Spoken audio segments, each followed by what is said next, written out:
Bro, you sound so good. Do I look good though? You look even better. You look better than I do, but I'll tell you what, it's the little things in life. And For today, sure. today I got part of my teeth fixed, but no one's really going to even notice. But You I noticed did. because, yeah, right here. It affected my pocketbook enough for me to be proud of it, you know? You look handsome. You look good too, bro. Thank you. It's some Mexican genes, bro. It's that Aztec blood. What are you doing? Me and Jeannie, we're just doing the audio podcast right now. So we've talked Just about doing a video part no of it. So video. not yet. That's it. I think it's a little bit more funner just, the way we're doing it right now. So Yeah. Do y'all just riff? we have things we want to talk about. At the very beginning we riff, Hmm. and then we just go from there. So it's good stuff. Just let the But vibe take G over. Yeah, but a lot of times structure can get in the way of the genuine moment. You know what I'm saying? The pop Connection, up. the emotional Yeah, connection. yeah, That's why I think sometimes one thing that COVID did, and I kind of got plucked right into the middle of everybody being locked down because I was already locked down for 9 months before everybody else would lock down. I kind of got a taste of that, ironically. But when I came out, dude, everybody was locking down and stuff and freaking out on how to do meetings on Zoom. And I never heard of Zoom before COVID. Then, I never heard. Yeah, yeah, it just kind of came out of nowhere, kind of like that vaccine did. Shoot, man. Once I seen Zoom, I was like, oh, heck yeah, that's going to be awesome. The thing about it is, bro, I touched on this in my previous podcast. Most people lack emotional connection with themselves. hmm, So whenever you and I have a conversation, whenever yeah, you and your wife have a conversation, whenever I have a conversation with somebody like Jaw in the previous episode, it comes from the spirit, man. It comes from what you identify as the Holy Spirit, and it I for sure. identified as my soul and my Yeah, conscience. yeah, And I think we let our light shine through, and we kind of take our ego out of it and just let it be. But what also helps a good conversation is a good backstory. Because, yeah, yeah, dude, yeah. where did I meet you at? Oh, it was at the Milton Center in Yeah. Beaumont, Texas. You were my big brother. I came in and Blake was there. Blake Dingman. Yeah. Hope he's doing good. I haven't He talked to him in a walked me in while. and he just led me to y'all and y'all were sitting in there just chilling, bro, and you became my big brother. But I also remember Henry Wilson. He's killing it in life too. He was like the main dude when I got there, the elder. But you were the first person I met there. Wait a minute, wait a minute. He was there? Yeah, for a little bit. Huh. Yeah, I, you he remember that? he. Well, no, I mean he sent me a friend request, and they were like we're friends on Facebook now. But I was always like, "Where's this dude? Where do I know him from?" You know? Yeah, man. And he's like a heavy hauler. He Hmm. hauls scrap metal and stuff all over between Beaumont and Houston, I think. But listen, dude, he's a preacher. Yeah, yeah, yeah. Yeah, I like it he's doing it, man. for sure. I love it when So people just defy the odds because all you hear in places like that is recidivism rate. for sure, for sure. And And we were I just part want of to the say recidivism rate. I want to say something real quick. Say it Isn't all. it a isn't it ironic that COVID kicks off and then Zoom becomes very popular? I wonder who was on Zoom when this happened. But that's another story in itself. So I'm just going to say that. So I had to get off TikTok for some of that stuff. You know what I'm Are you on TikTok? saying? I was, but my wife made me get off Oh, why? because I was coming home with some pretty crazy things, Oh bro. no. Pretty crazy stuff. I'm not a conspiracy theorist, but I listen. You listen? You're open-minded. I listen about certain things. About certain things. Yeah. Uh, I so think yeah. okay, regarding oh, I'm not even going to touch it. It's too soon. Yeah, don't do Too it. soon. No. When truth becomes revealed, it was a lot closer to home than they realize. And that's a Yeah. scary thought, man. And Well. but anyways, conspiracy theory. So you had to get off TikTok, and let me tell you, it's kind of funny that you did you get off TikTok like Yeah, when I she had asked you to. to?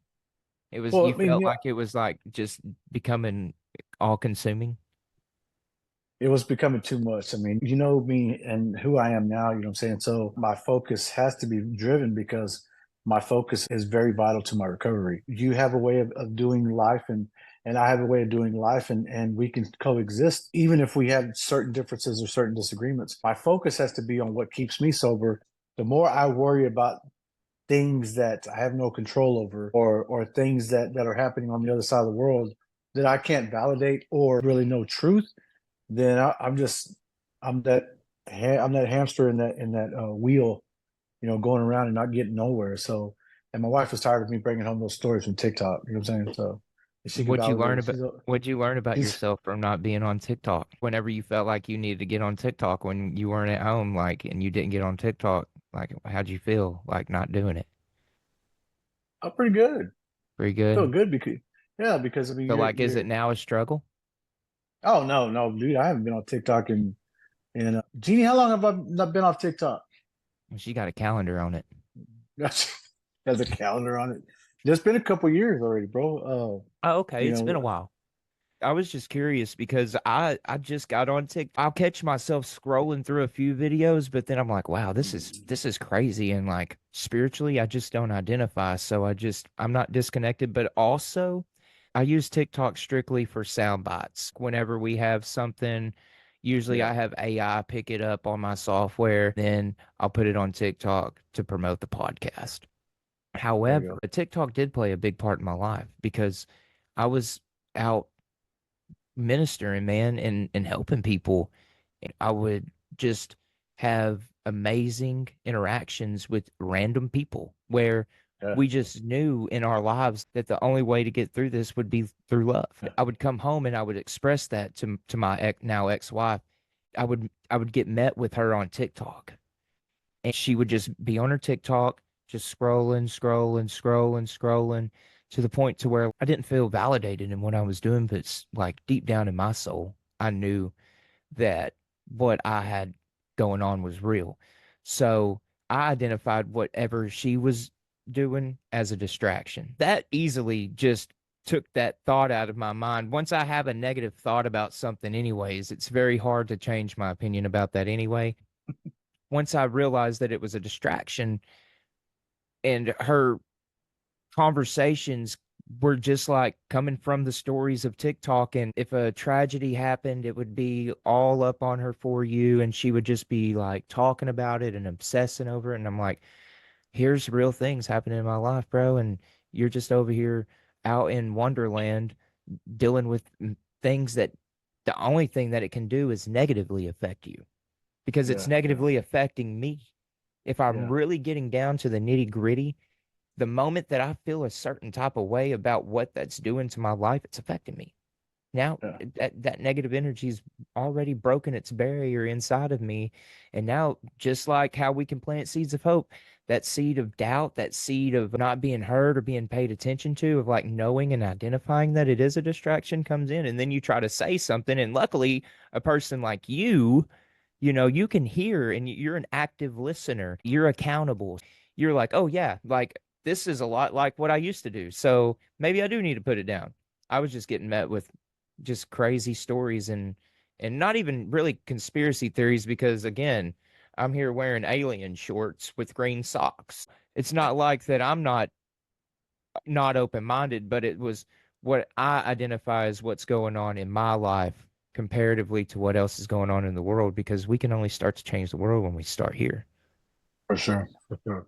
And I just want to commend you for saying nitty gritty because every time I Oh, hear that, I think of, you know, Nacho Libre and it's this, let's get down to the nitty gritty. and forgive me on that movie reference for not picking up on that. Yeah, I've never watched Nacho Libre, but I do want to say, did you know that Tenacious D broke up today? shut your mouth. Hmm? They definitely broke up. They broke up in Australia or New Zealand, and I'll tell you why. It was it was the Kyle Glass, the other dude, the other guy, not Jack Black, but the Yeah, other guy. yeah. They had a birthday party for him, and they brought out a cake. They told him to make a wish. His wish was is that shooter didn't miss. Oh man. Yeah, yeah. And Jack Black was like, "Oh no, sir." And yeah, he done, man. They're not. They completely canceled the tour. Canceled the tour, and it's over, man. Golly. Just like that, dude. Just like that. But there's Wow. no place I want to say, because now I am on a public platform. No matter what you feel, regardless of who you vote for in the fall, Hmm. there's no place for violence in this world. For sure. There's no place for even somebody getting mugged on the street for a few bucks. There's no Hmm. place for any of that mess. So political violence, even in the world that we live in, we already know what it's going to happen. So they're not actors, but the people that are already at play, they're going to do what they do. And the only thing that we can combat that with is the opposite. We just have to meet that in love, tough love, strong love, masculine love, infinite love, intimate love, unconditional love. Those people need help too. And they're Yeah. just as lost as everybody else. They're just a little bit more twisted than the others. And there's no place for political violence in this world. Jenny's your wife, Hmm. and she is also a licensed chemical dependency counselor, correct? She's an LPC now, correct? No, she's an LCDC. She'll be getting her master's degree at the end of this year. So Okay, she's now the forget. clinic. No, she's now the clinical director for a drug treatment center, a new one in Beaumont called Revive Recovery. So, Okay.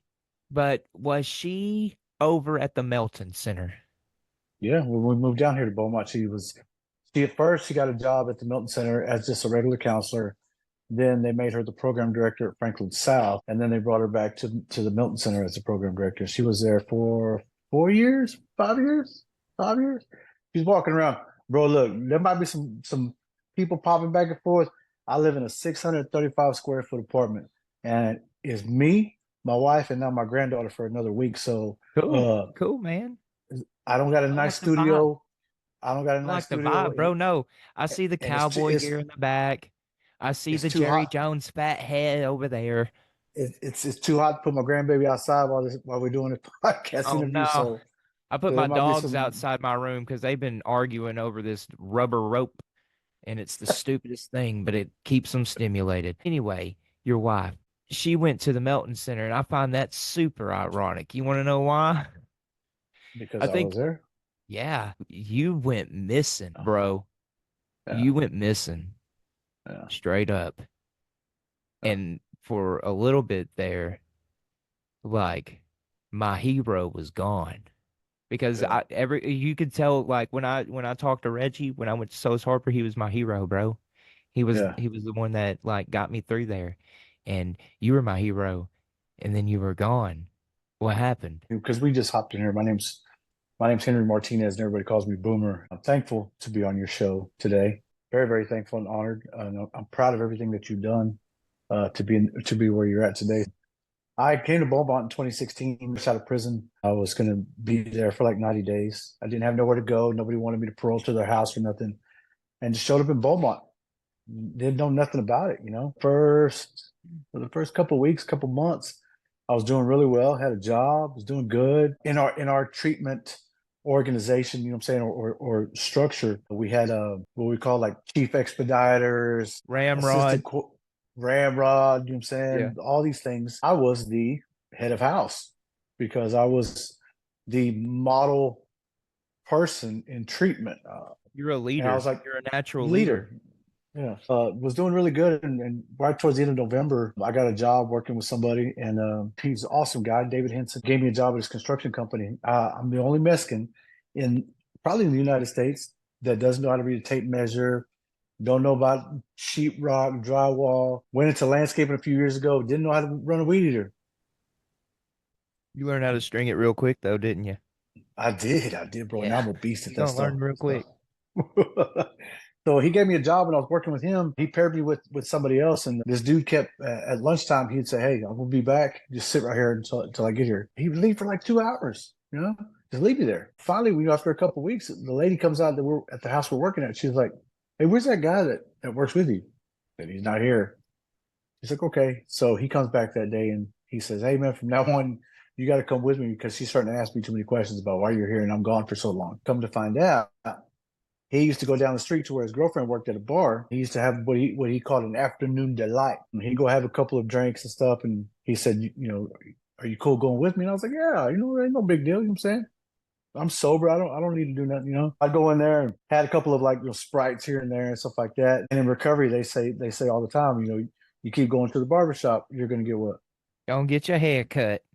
I got my hair I cut. was thinking that right before you said it too. I'm glad you said it. And I got my hair cut. And in my case, it was drinking and not going back to the halfway house. It was all she wrote. Did you go to the halfway house a few times? Did you go to the barber shop and get an edge up a couple times and come home? No, it was It was just a that one one time. time thing.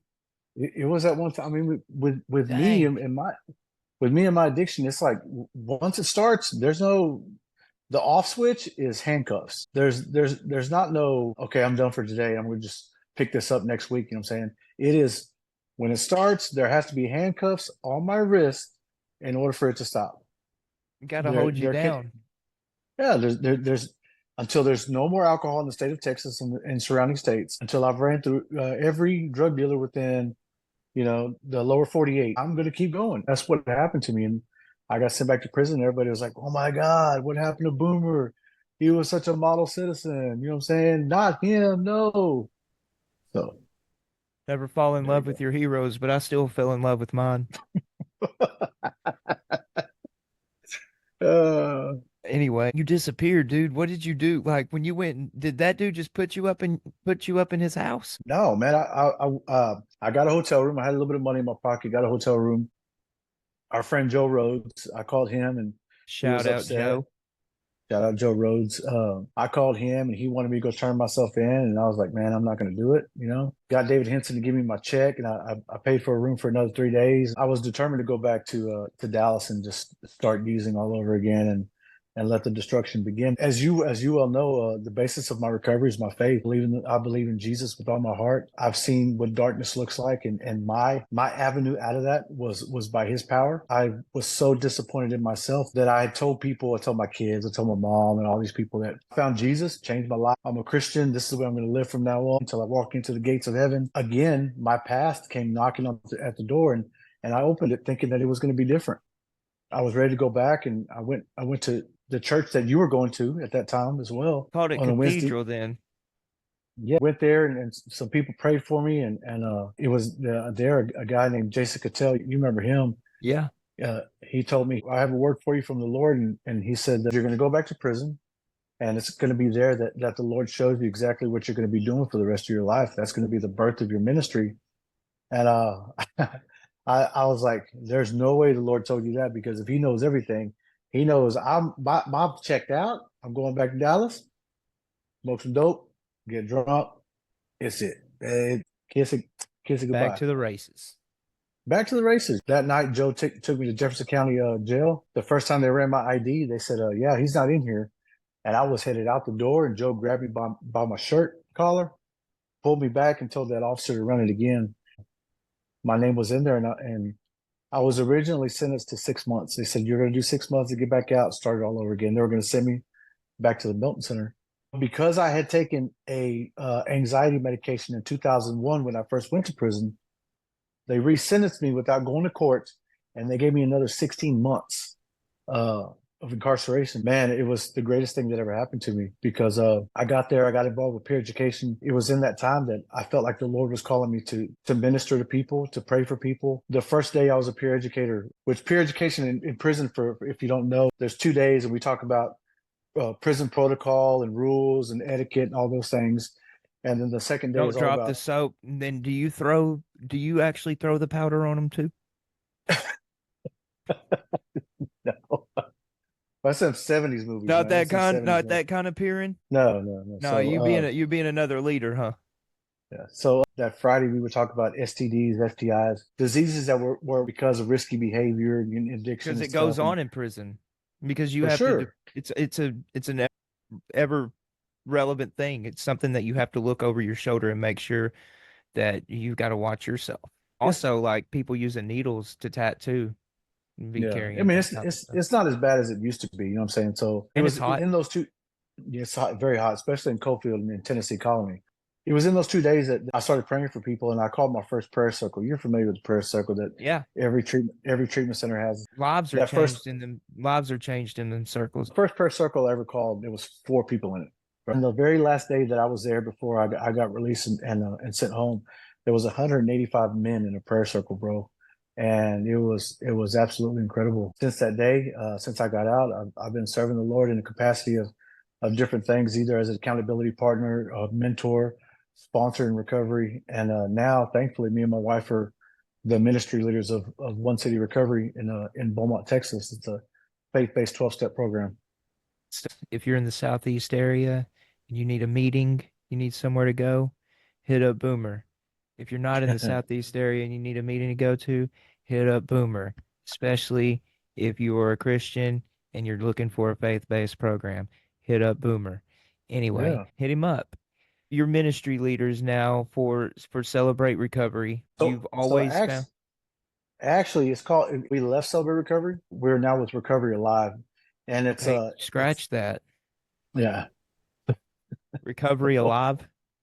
Yes. It gives us a little bit more freedom to be how we are. We like to pray for people. We like to worship a lot longer than Celebrate Recovery would allow. There's a lot of rules and protocol when it comes to that. That program does work for a lot of It does people. work for certain people, but if you also feel entrapped in a certain area when you're trying to grow, man, you have to grow. For sure. And that's what we decided to do. And Recovery Life gives us that freedom to do that. So what I love about it is it incorporates a lot of the big book talk into the program, whereas Celebrate Recovery wouldn't mention other programs or, I guess, authors of different stuff. And Recovery Life says, hey, look, we want to honor the 12 steps of Alcoholics Anonymous because they are the foundation for a lot of these other recovery programs. So for us to ignore that would be crazy. So Your hair looks great. thank you, dude.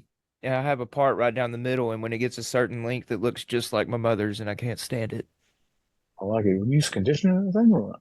Yeah, I use I like it. conditioner every day, and I shampoo it every other. I I like sweat it. profusely when I work. Being an alcoholic, dude. So y'all use the AA book quite often? The wording of AA is mixed in with our Recovery Life handbooks. The founder of Recovery Life, John Eklund, he started it because when COVID came, as we were talking about COVID, they were shutting down all these meetings. In-person meetings were quickly becoming a thing of the past. And John Eklund went to the Celebrate Recovery higher ups and said, "Hey, we got to continue this on Zoom. We got to do online meetings," and they were very against it. John said, "Hey, look, I respect that, but I'm going to do this, and I'm going to have online meetings to keep recovery going because people like us need it." And he did it, and now it's spreading like wildfire, man. It's quickly So becoming great. do y'all have a Zoom meeting also, or do y'all just do like the meeting at the church? We have Recovery Live. The national team has Zoom meetings for process groups, breakout meetings at One City Church. We have probably 4 to 5 halfway houses that go to our meetings. We have close to 100 people every Thursday night. Our audience is mostly the treatment centers, which is really really cool because that's where our heart's at. For people that are coming That's out where of prison. seeds are planted, man. That's where boomers are found. But boomers like you, like Boomer Henry Yeah. Martinez. Yes, Because sir. boomer Yes, can sir. mean a lot of things. Like it can mean boomer sooner, which is lame. Like your boomer is way better than that. And Yeah. also the other boomer, which means old. And you're definitely Well, not I'm old. old. You're not old. I'm You Brother. have I'm gonna be great, 50. you have a little bit of pepper in you have a little bit of salt in your pepper. Yeah. And it looks good. I'm gonna be 50 at the end of the year. You don't look 50. You look about 44. That's what prison does. It puts you on ice. It does, but you also smoke ice, and that ages you. Not no more.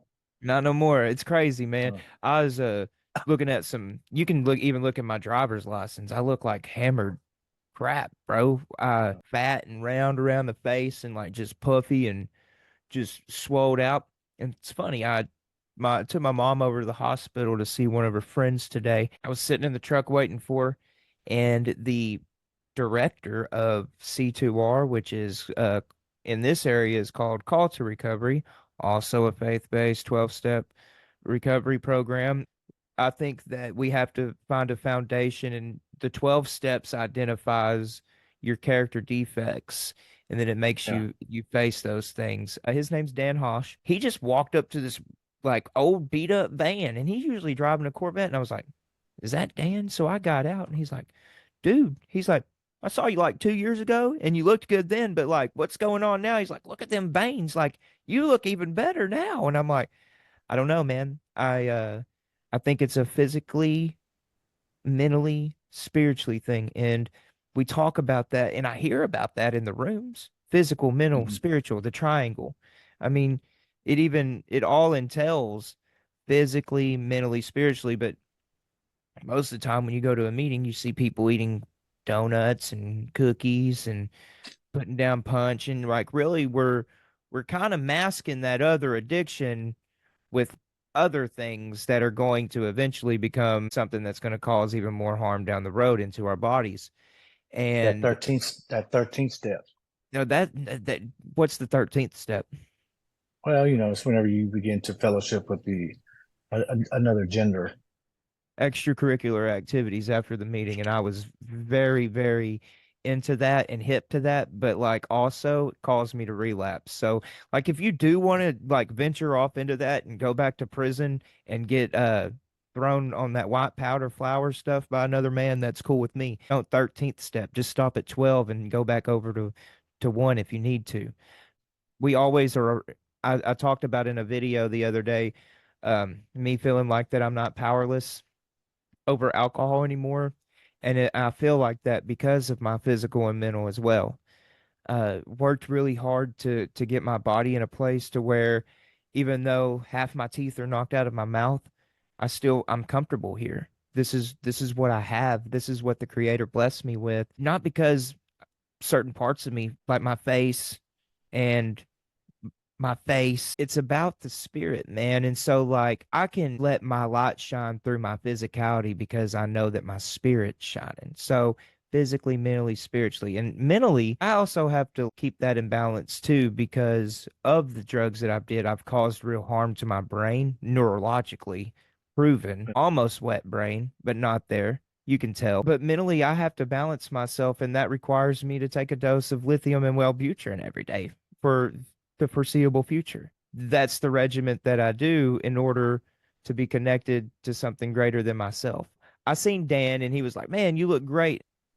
Physically, mentally, and spiritually, we hear that at the very, very first time we go into a room, but we don't see it. We see a lot of words and we hear a lot of words, but we don't have no action. Yeah. And one thing about, and this is what's important about what you're doing, bro.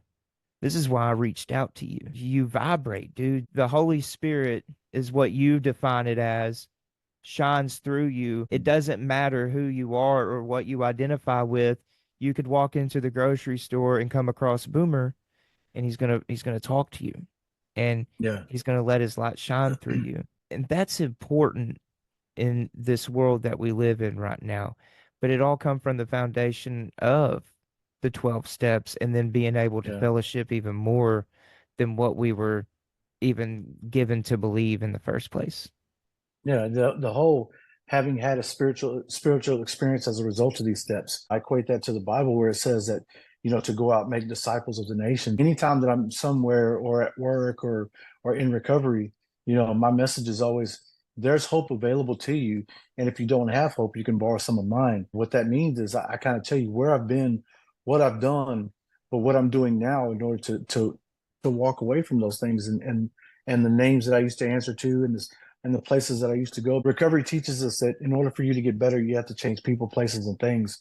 But my problem with that is I can change people, I can change places, and I can change things. But if I don't change myself, then all that other stuff doesn't matter. I'm that type of person where you can drop me in the middle of Montana where there's no Mexicans, and I guarantee you I'm going to be able to find where dope's at there. Until I changed myself, all that other stuff didn't matter. And thankfully, after years of incarceration and addiction, I've been able to do that now. I can say that I've overcome drugs and alcohol, and that's no longer a problem in my life. A problem that I still have to work on is my identity, being strong in that, because sometimes I feel that people can see my past, or when I'm around real Of course they people. can, bro.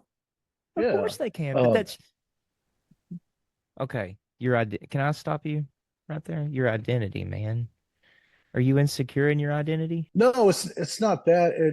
In times, yeah. I mean, I'm a man and I'm faulty. I still go through stuff. My recovery is a daily process. Just because I've been sober for going on 8 years now off drugs and alcohol, I still go through stuff, frustration, anger, anxiety.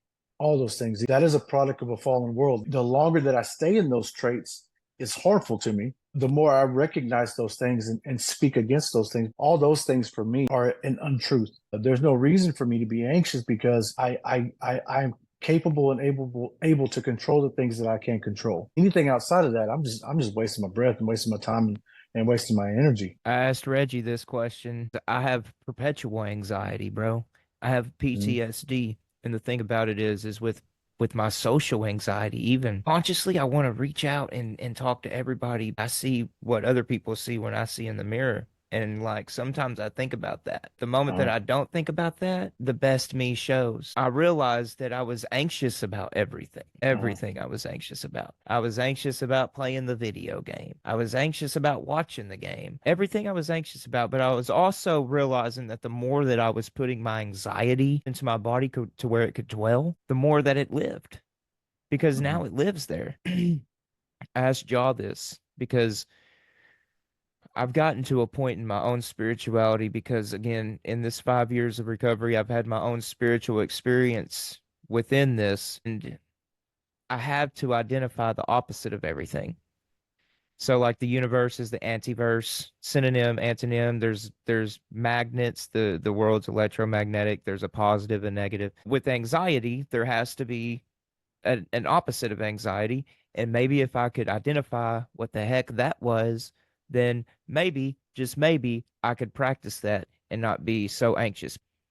I can go to the doctor and it says on my chart, anxiety, all these things about anxiety. It also says that I'm an addict. You can't just give me something that's not of a Xanax or a Klonopin and give it to me and tell me, oh, this Yeah, is just like a Benadryl. Here, take this. This is going to fix your anxiety. It don't work like that because in my mind already, it's not going to work.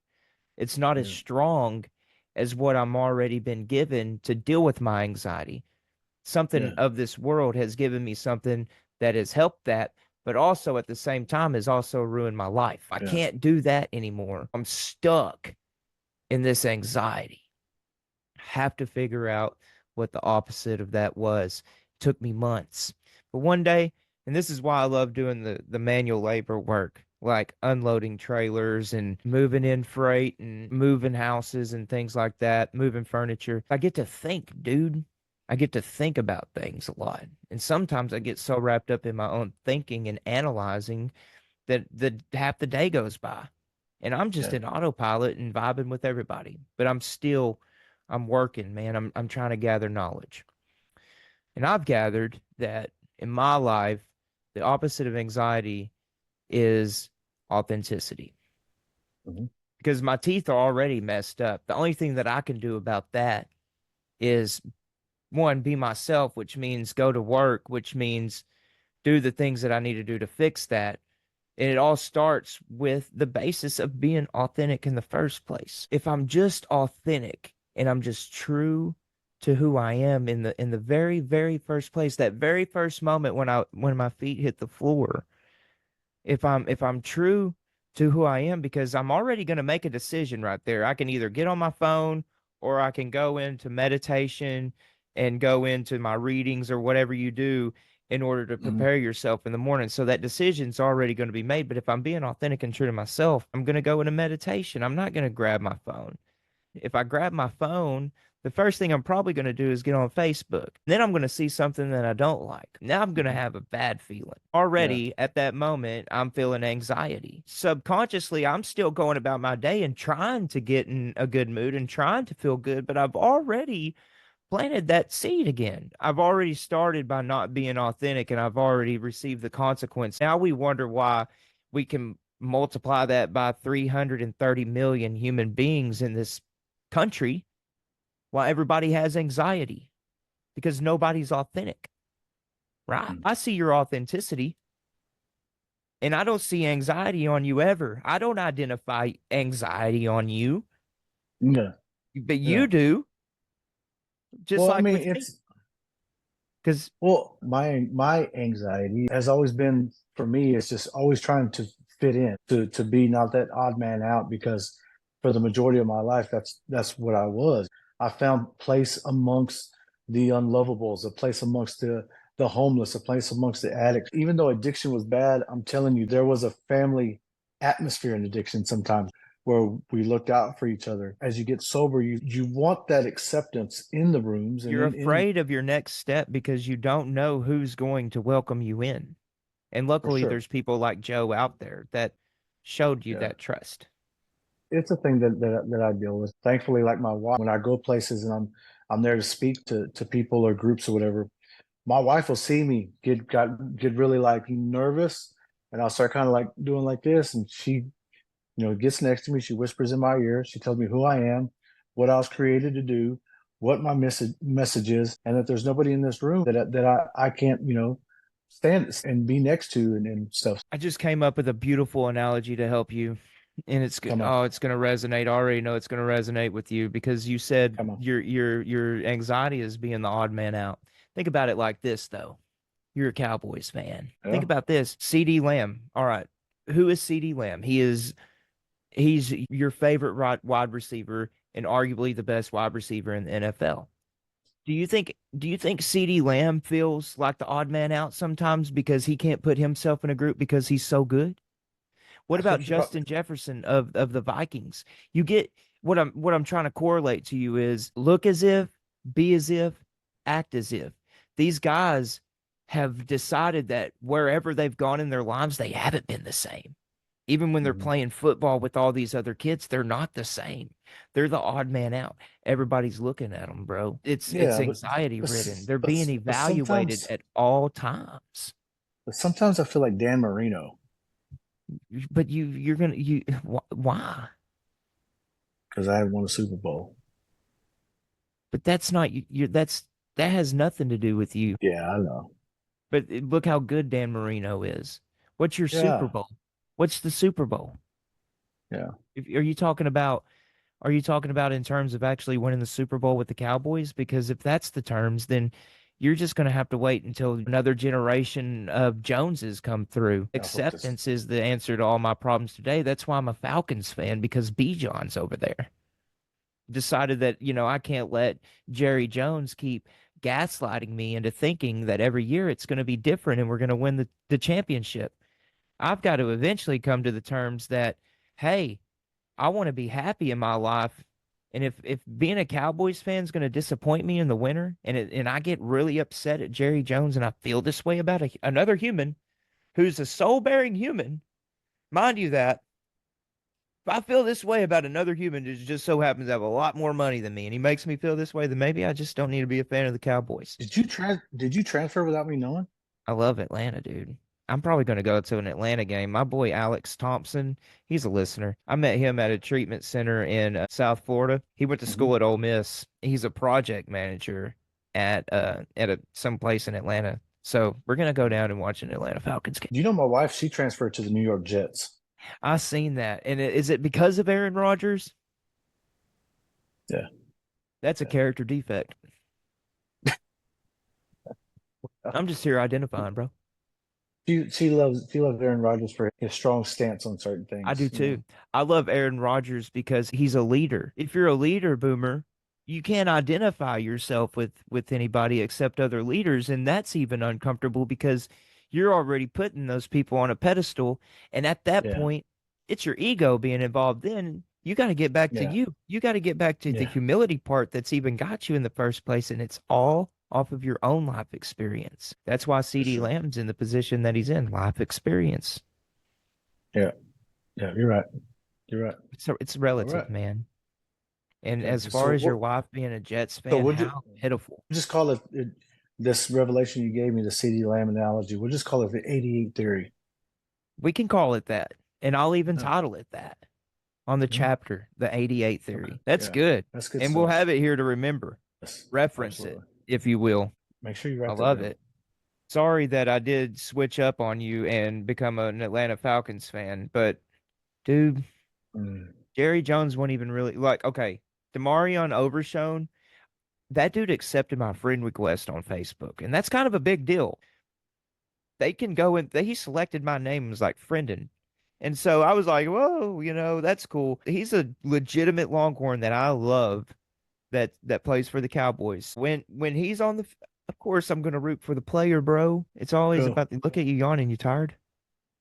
Oh, I mean, a little bit, but it is what What it do you is. do for work? I am now the sales and business manager for all-terrain equipment in Beaumont, Texas. The So, sales and business manager? yeah, yeah, Dang. yeah, So are yeah. I you? sell What do you?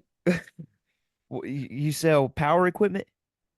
sell outdoor power equipment, tractors, mowers, those things like that. So, Sell me a zero turn.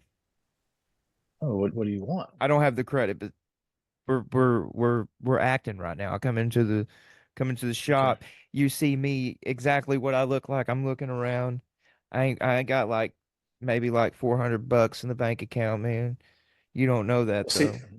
yeah, well, I don't know that, so I'm going to ask you a couple of things. I'm going to ask you, what do you need? What do you want? What are you going to use it for? How much are you trying to spend? And Right? you're still gonna sell it to me because you're a heck of a salesman. It's a double-edged Yeah. sword. Well, it's not necessarily being a salesman. It's just finding a connection with people. When people walk into the store, they're already wanting to buy something. I'm not trying to sell you nothing that you ain't already trying to buy. It's I'm just not trying even to help that. you It's find the you said it at the very beginning. It's finding the connection with people. yeah. This is what I remember now. You were before you went uh to prison. How long were you in prison for? Collectively over 15 years. Collectively over 15 years, and Yeah. you only escaped once, and that was the one without walls. Congratulations. I mean, you took the easy I level. I do have an escape charge on my record. So Bandit. yeah. Um, Yeah. someone someone spoke life over you at one time, and this same person spoke life over me, and we went two different ways. What I mean by that is you're a devout Christian, and Mhm. where his intention was with that was coming from what his belief would be, from a Christian perspective. He spoke life over you and definitely said some things that you needed to do. And now in order to start your ministry, you had to go to prison, and now you went to prison, and now you look at this ministry you've had. You kind of correlate it back to this guy. You hear all the time people who do these things that are like that aren't real. Did he like fix your ankle? Yeah. Yeah. Yeah. It's see, and it really happens. And that's what I'm saying. Like I'm validating this because I seen it with my own eyes. But Well, he didn't fix my no, he ankle, but didn't. I mean, yeah, it was something he greater. was a conduit. He was a conduit. Yeah. Yeah, it was something greater, man. Something greater. We're all connected to something that's way more divine than this. And see, here's the thing about that. Everybody knows me, like you said, I'm a devout Christian. I believe in God. I believe in Jesus, and I believe in the Holy Spirit. And in the book that I read, it says that we are capable of miracles, signs, and wonders.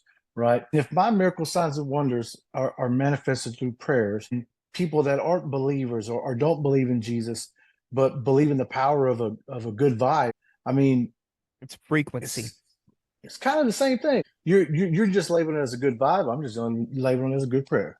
It's So your intention also because it's when you're praying over somebody, you also have this thing that I love talking about. It's called unconditional love. And this is where mhm, you don't know this human, but you yeah, know that you've walked a hellacious path yeah, and you found love for yourself. The love that you found within yourself translates out into this person because you know that even at this point they're at a point in their life where they're seeking answers and they're seeking help. And at yeah, that moment, you're going in with that intention of the unconditional love that you've shown yourself because their path is hard. yeah, And the for very sure. first Because I thing mean, that they receive is that unconditional love. And through that is what I identify as the Christ conscience. I accepted Jesus into my heart when I was 6, man. I think that things happened that created an even stronger connection to that. Just weird things happen in my life, dude, and I can only attribute that to walking in faith and in purity, integrity, and authenticity.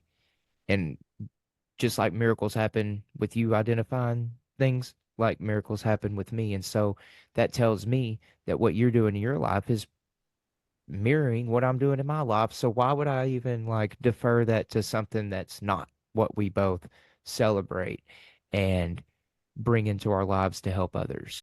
You can walk into a grocery store And if you feel like that the person that's walking by you needs something, you feel it on your heart, you feel it within you, and you're like, hey, you've done it with me. And I've seen other people do it. And you're like, hey, I need to, can I stop? And every single time that this happens, a connection's made, and it's not ever a negative connection. It's never Yeah. something that's going against the grain of what is supposed to happen in that moment, because it's coming from something greater than yourself, and you embody Yeah. that, right? Yeah. I think with people, man, it's basically with people, whether you're a Christian or whether you believe in anything other. Darkness is the absence of light. And with me, light is love. And whenever I meet people, I want to find out the why. People could go to anybody and be like, like I'm this prophetic person and go to somebody and be like, the Lord's telling me that you're mad right now. Well, you can see mad on somebody's face. If you're trying to pull on people just for a specific purpose of other than making yourself look good, you're not doing anybody any favors, and you're not even doing yourself a favor. Finding out the why behind it. Hey, I can see you're upset, but why are you upset? And that right there, that question of the why can lead to how I can stop feeling that way. Why do you feel this way? Because this, and this happened. Well, how do you get away from that? Well, nobody's ever asked me that. Well, I'd like to tell you where I've been and what I've been through. And I found out the how to leave those things behind, how to start acting in a different way, how to act as if whenever I couldn't be, in the way that I wanted to be. And that's become a big part of who me and my wife are. It's telling people that love and hope is available to them and showing them how to do that. Connection with people is a very big thing for us. What do you struggle with these days?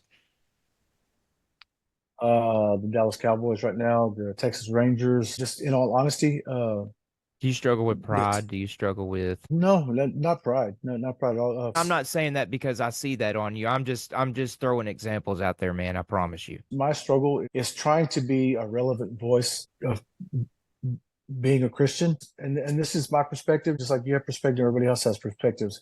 It seems now more than ever that being a Christian is not popular. I feel like Christians are painted in a bad light because a lot of Christian men have fallen, and you hear the word hypocrite being thrown around. You hear a false belief and all those things. I tell people I believe in Jesus for this reason, and I've seen him work in my life in ways that I never thought possible. Now I'm just trying to be an example of that in everything that I do and everything that I say. In the book that I read, which is the Bible, there's a scripture there's Psalms 19:14, and it says, "May the words of my mouth and the meditations of my heart be acceptable in your sight." What that means is that my thoughts, my actions, my words, my eyes, my ears, they belong to him, and I have to filter everything through that. And sometimes it gets hard filtering that political belief and agendas, pronouns and racism, trying to find an avenue to speak to all those things in a respectable way when everybody's quick to pick up a stone and just call you wrong for what you believe. What you believe is something that I have to navigate every day. It's easy to stand on somebody else to get your point across, but it's a lot harder to stand side by side with somebody and try to get your point across. But you struggle with the idea that you feel like that your voice doesn't portray the message that you want it to portray as what a Christian would be, because of the negative connotation that Christianity gets right now in this world. Is that what you're saying? Oh, no, no, no. I'm not saying that. I know I speak a true sound. Well, It's I that. know I'm saying, but I'm saying you do you feel like that your voice doesn't resonate because of your truth in Christianity doesn't resonate as much because of all the other negative connotation that goes along with Christianity. And what I mean is, you said you identified things that you don't like to get in arguments with. And most of Mhm. those things that you identified are things that some would, most conservative Christians would resemble as law or doctrine. And Sure. Well, I mean, and but at the I moment, believe. but here, let me tell you something, dude. I see love in you, and I see a Yeah, Christian in you. And when I yeah. see somebody that's throwing doctrine around and then telling people that because they live a certain way, they're going to hell, I don't see a Christian in that, bro. I see a Christian in you because you show love. Your voice is already is loud. I think it's just that you need to reaffirm that in yourself. My pastor says all the time that truth is spoken in love and love always speaks in truth. And I think that's the greatest way to address things. You know, there's things that I believe in that the other person might not believe in. But like I said, if I'm having to stand on somebody else in order to get my point across, then I'm already doing it wrong. The way that the world's going to work is regardless of where you stand on a certain idea or belief, the belief has already been chosen, decided. Yeah, People yeah, have already have deemed that good or bad. Okay. yeah, If you choose a side, you're going to be deemed good or bad. The best way to yeah, just stay away from it is just to not speak on it. But you have to speak on love.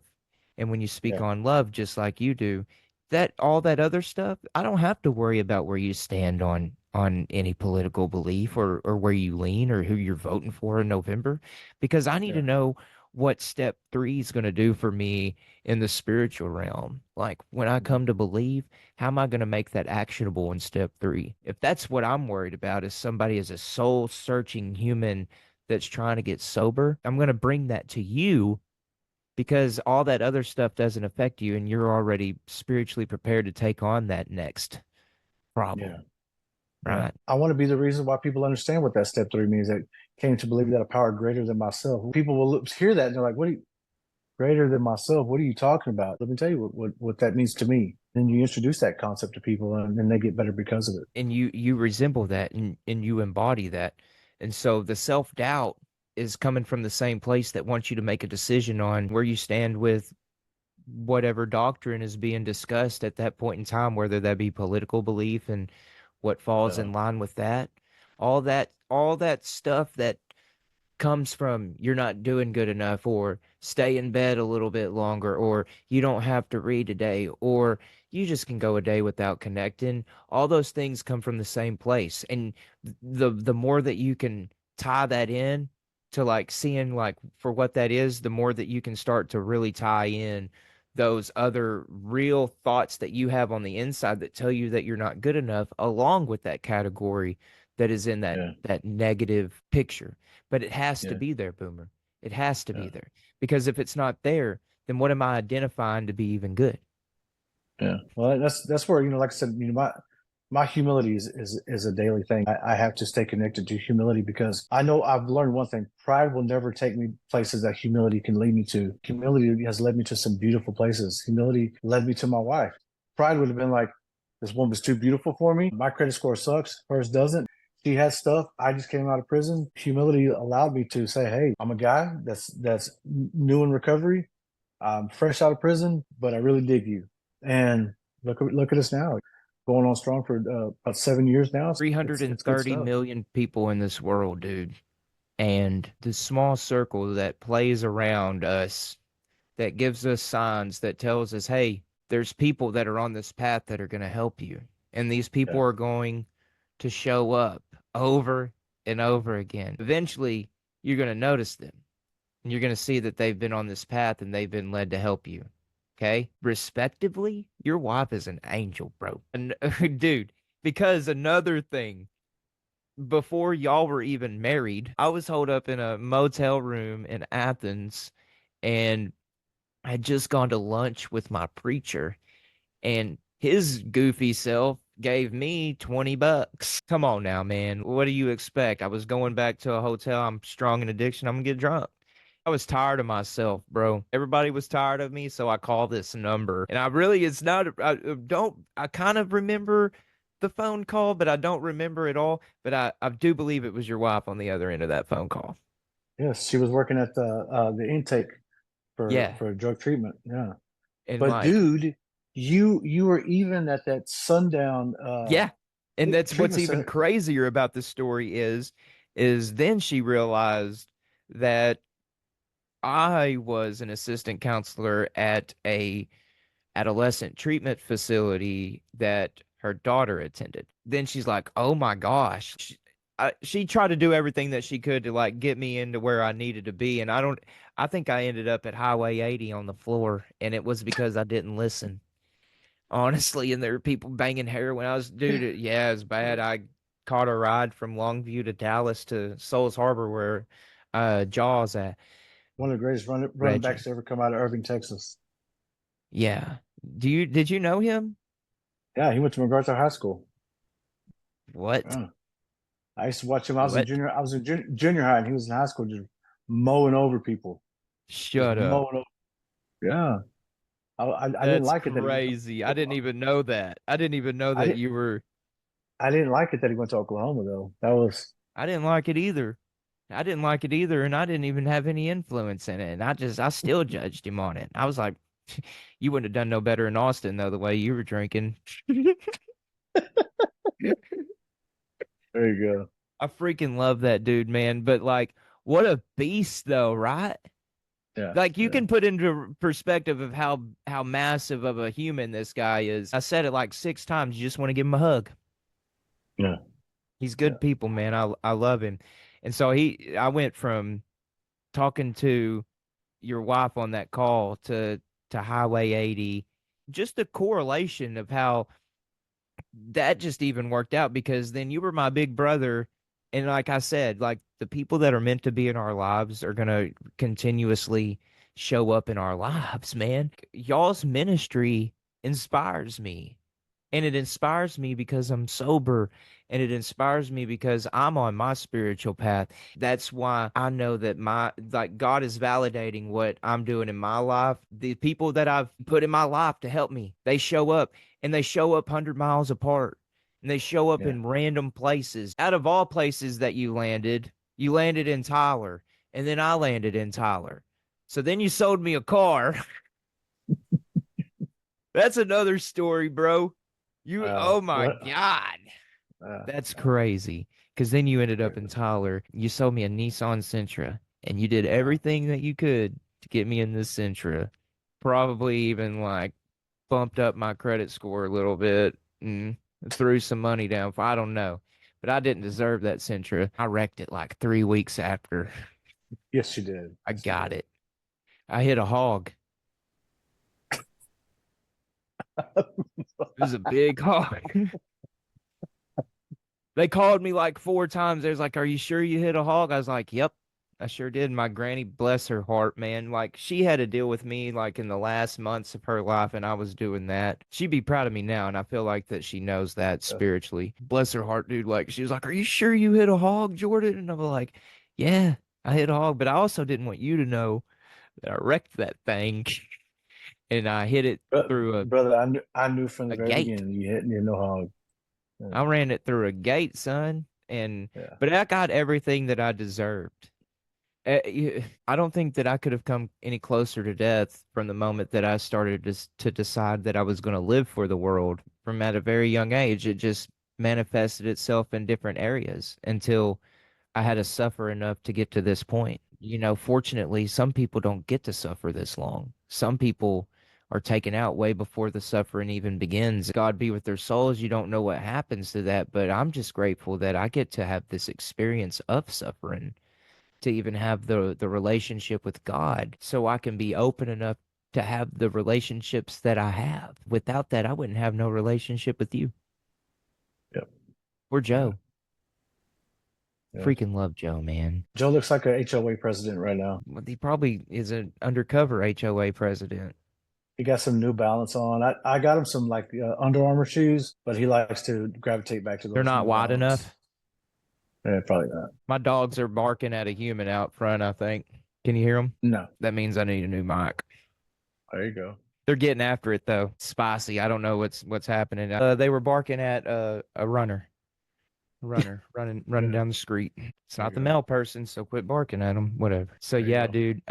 It's just great that we get to have these relationships because of step 3. The most pivotal parts of my step was admitting powerlessness, but it was also, they said that step 1, you're going to always have to admit powerlessness. That's true, but I wanted to touch on this. I think that we do become like, we regain power over certain things in our life, but then we can become powerless over other areas of our life where we fall weak. I realized in my last marriage where I was becoming weak, I was becoming stronger in other areas, but I was letting myself go subconsciously in some of my most vulnerable areas, which was the intimacy part of my relationship with my marriage. I started realizing that, and so I was pulling back. The more that I pulled back, the more that I felt resistance from that. But the more that I felt resistance from that, because I was identifying what I was going on in my conscience as something greater than me, the more Yeah. that I was getting resistance from that, dude, the more that I validated what I felt. Again, I got looked like I was crazy. I was just going off of what that other person was telling me based off what God was showing me. And I do that in everything. I want to go back to you feeling like that your voice doesn't resonate enough.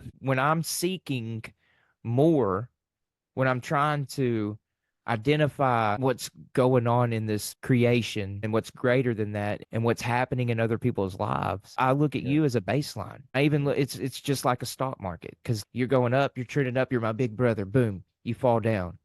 And I'm like, oh, but I still know that you're a leader. That's why I feel so disappointed in you, because I know that you're the person that I looked up to. I trusted you're a leader. But so then you start trending back up. Now you found a way, because of the fact that you had to understand what you needed to do in order to get to this point. You suffered through that, and you're still that leader. Now that's why we get to connect. I think it's For sure. freaking awesome, dude. What do you think about it all, man? I like it, man. It's good stuff. I love it. And I love you. I love you too. I want to get on your podcast. Yeah, I we've can had get, a few and have guests. you noticed I haven't said any cuss words? I like it. Yeah. That's because I figured that maybe we could show these to people that where cuss words aren't allowed. I like it. Well, you know what I'll do is I'll talk to Jeannie tonight and get you on there and see what we can do. Is it going to be a vote? Oh, I mean it's only two people, Well, so that's what I'm saying. So if someone votes no, I'm going to know. Rock, paper, scissors, Rochambeau. yeah, a You're really worried about the Cowboys, though, aren't you? Do you do fantasy football? little bit. I came in second place last year, I won. so did I you? didn't even try. They Well, don't know that. I won. I came in second place in that one you did, but we never got paid because somebody else didn't pay or something like that. Yeah, Trying to think on that. Was that's a that a couple few of years years ago. ago? Yeah, Hmm. I don't know. This last one, I got paid though. Paid. Sorry about your luck. I got paid. there you Maybe I go. don't know. How much were you supposed to get paid, bro? Maybe I can find some money laying around from my winnings. Oh, for sure. Yeah, man. I freaking love you, dude. I love you too, man. All right. If you need anything, you holler. But don't ask for I my will. Cash App, because I know you Okay. got a lot of money. Jordan, Love you, bro, I'm man. proud of you.